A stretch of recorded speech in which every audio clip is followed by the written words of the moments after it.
What was your experience in the madness of making I Am Rage? It was quite. I enjoyed it because it was.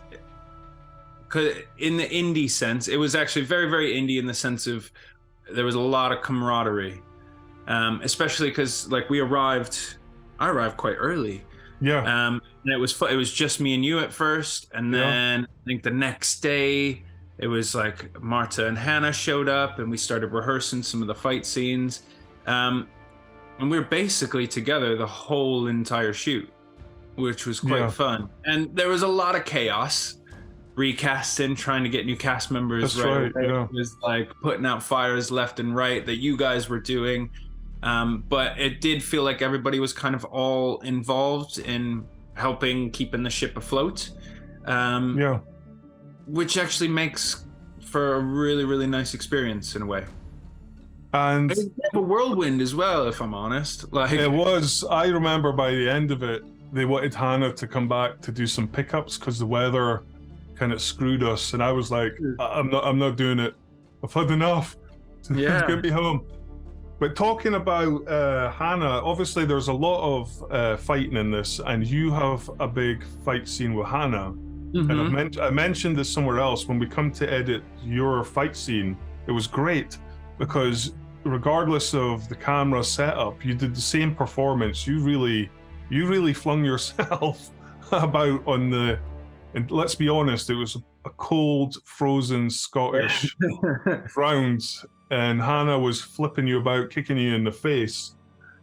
And that was one of the few fight scenes where we shot from start to finish on each take. And we would Uh-huh. change the camera angle, do the whole thing again. We must have done it like 15 times, if I remember. I remember the camera was just going back and forward on the dolly. Yeah. It's kind of amazing. So, how you trained with, I remember you trained with Chris to do this fight, but it was in the comfort of a nice mansion we had up in Scotland. So, how did it translate to when I think it was on a cold morning or maybe night, if I remember, at the end of the day we shot that scene? Yeah, it was towards the end of the day, but there was still sun.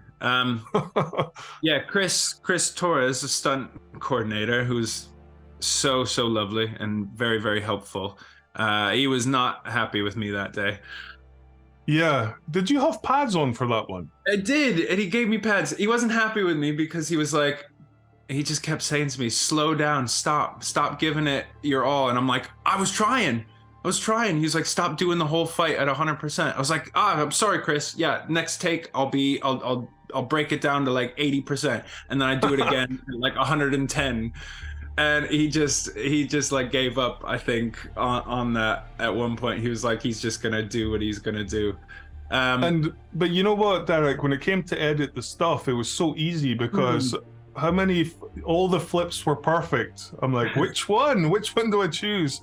But you could see you were really, I mean, there was a couple of Yeah, times. luckily it wasn't that long of a fight compared to like some of the other ones that Hannah has, and also Hannah is a really really good partner to have. Like she's amazing. Obviously, as you everyone will see in the film, she's got like a trillion fight scenes.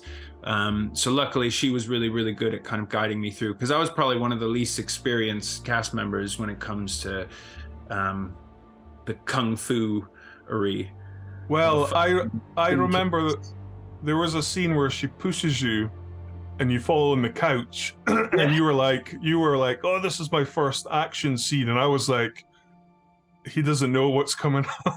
He doesn't know what's coming up.